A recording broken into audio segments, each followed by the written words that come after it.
Hello student, welcome to the Ideal Academy School. In this the lockdown period, you are being provided the facility of study from home, and the Ideal School will give you some good and better topic. In the previous video, we had introduced ourselves to you. Today we are going to teach you the lesson first in Indian economy. Hopefully you will watch this video well and try to understand.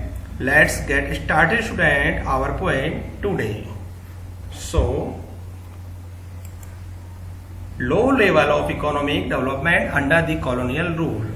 जैसा कि मैं आपको इसको explain करने की कोशिश करूंगा कि जो लो लेवल का जो इकोनॉमिक सिस्टम है development under the colonial rule, colonial जो रूल था इंडिया के अंदर ब्रिटिश एम्पायर के टाइम में, तो जो इंडियन इकोनॉमी थी वो लो लेवल पे थी, बिल्कुल डाउन थी।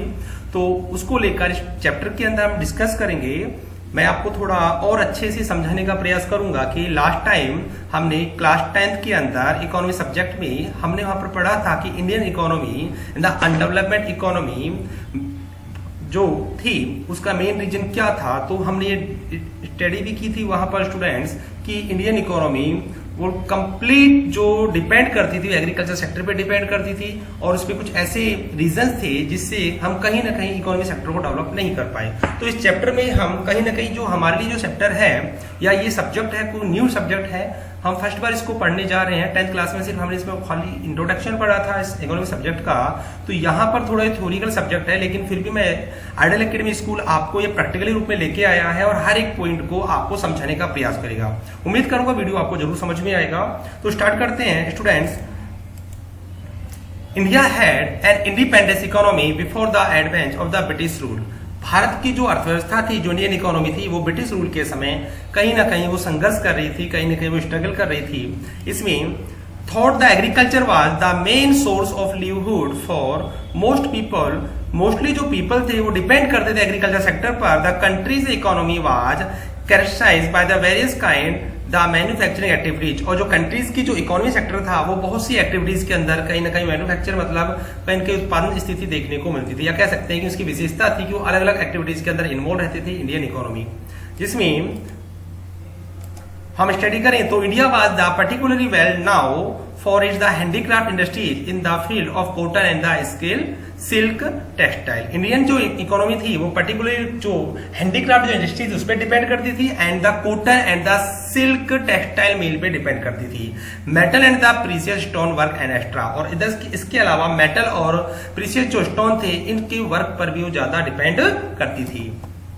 These products enjoy a worldwide market based on the reputation of the final quality of the material। Indian जो इकोनॉमी थी, जो इसका प्रोडक्शन किया हुआ जो माल था या कहते हैं प्रोडक्शन जो करती थी, वो कहीं ना पूरे वर्ल्ड वाइड मतलब पूरे संसार के जो के नाम जो कंट्रीज हैं वो कहीं ना कहीं यहाँ पर एक बड़ा मार्केट था। जिसमें मैं एग्जांपल दे सकता हूँ टेक्सटाइल कॉटन, इसके बारे में डिस्कस कर सकते हैं, और find the quality the material, जिसके बदले हम कहीं ना कहीं इनको अज्यूम करते थे। इंडियन इकोनॉमी के बारे में और डिस्कस करें तो हैंडीक्राफ्ट जो प्रोडक्ट है वाज द फेमस थे वर्ल्ड वाइड, पूरे विश्व के अंदर, due to the high standard of the craftsmanship seen in all import from India.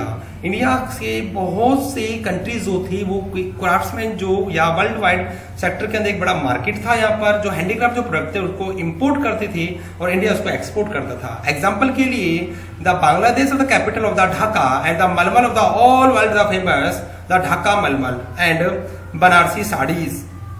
तो ये इंडिया की फेमस जो क्राफ्टमैन के अंतर्गत शामिल होते हैं, जो कहीं ना कहीं पूरे संसार में फेमस थे। The economic policies pursued by the colonial government in India. लेकिन इकोनॉमिक जो पॉलिसीज थी कहीं ना कहीं कॉलोनियल जो टाइम पीरियड था, ब्रिटिश टाइम पीरियड में, उसके अंदर रहकर हमारी जो इकोनॉमिक जो सिचुएशन थी काफी अनबैलेंस थी। इसमें हम डिस्कस करते हैं कि thus the economic policies of India were concurrent more with the protection and the promotion of the economic interest of their home country than with the development of the Indian economy.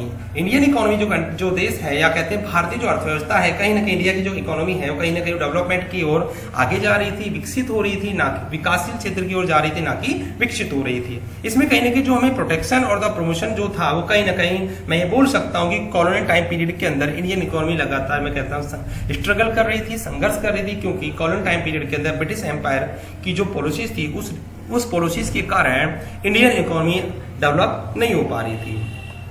इसमें थोड़ा और discuss करते हैं students. तो such policies both about a fundamental change in the structure of Indian economy.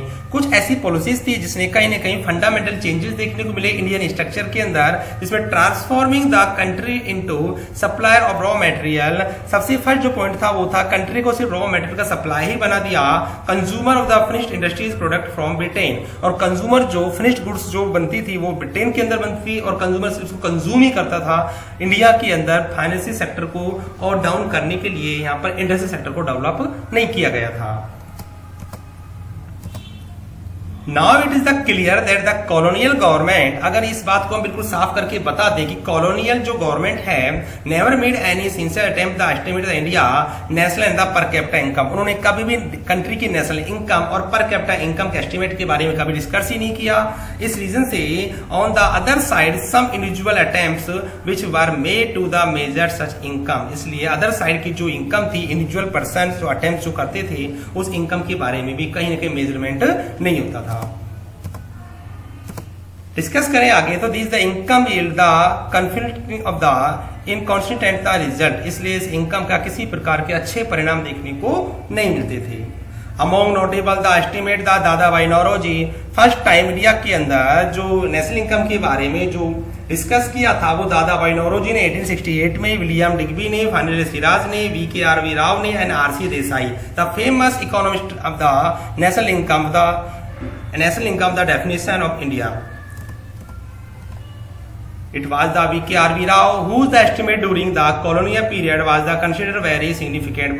काफी सरल तरीके से कॉलोनियल टाइम पीरियड के अंदर VKRV राव ने एस्टिमेट दिया था नेशनल इनकम के बारे में, जो कहीं ना कहीं ब्रिटिश टाइम पीरियड के समय देखने को मिला था।